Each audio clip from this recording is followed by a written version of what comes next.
And in the Netherlands, farmers continue to protest the government's proposed nitrogen policy. In an effort to reduce emissions, the policy could necessitate the mass slaughter of livestock and potentially shut down almost a third of the country's farms, ending many livelihoods. All this at a time when the world is bracing for a possible global famine. Earlier today, I spoke with Dutch political commentator and legal philosopher Eva Vlaardingenbroek to learn more. Eva Vlaardingenbroek, welcome. Thank you for having me. Tell us, what are these farmers primarily concerned about?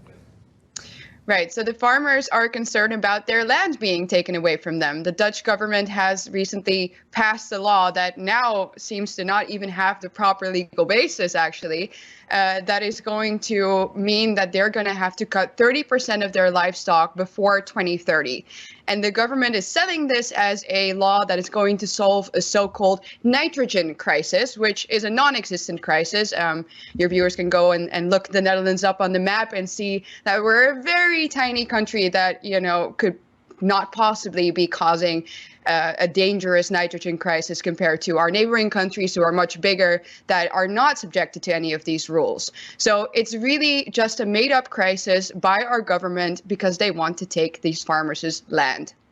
You've said that these Dutch farmers are rising up against what you've called the communist agenda of the global elites. What did you mean by that?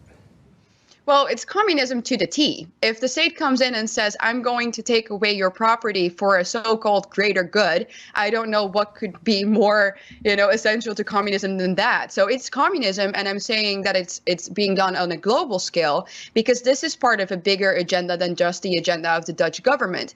Yes, it's true that the Dutch government wants the farmers' land for one reason is to house new immigrants, but this is also because they are following an agenda called the 2030 agenda. These are restrictions and climate regulations that are imposed all over the world. So we're being hit hardest right now, and we might be the first ones, but it's very important for other people to know that they could be coming to you next. As an example of these restrictions, in Sri Lanka, the government abruptly banned chemical fertilizers in an attempt to become 100% organic.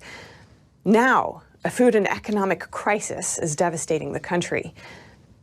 Do you think we're going to see more of these policies and protests continue? Yes. We already see now that in Italy, farmers have gone out on the street as well.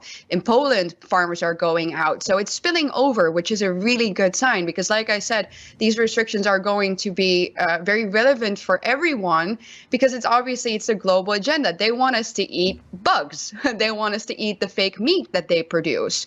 So it's very clear that this is not something that just the Dutch people will be subjected to. And that's why we need your support from other countries. And what do you think Americans can take away from what's happening in the Netherlands?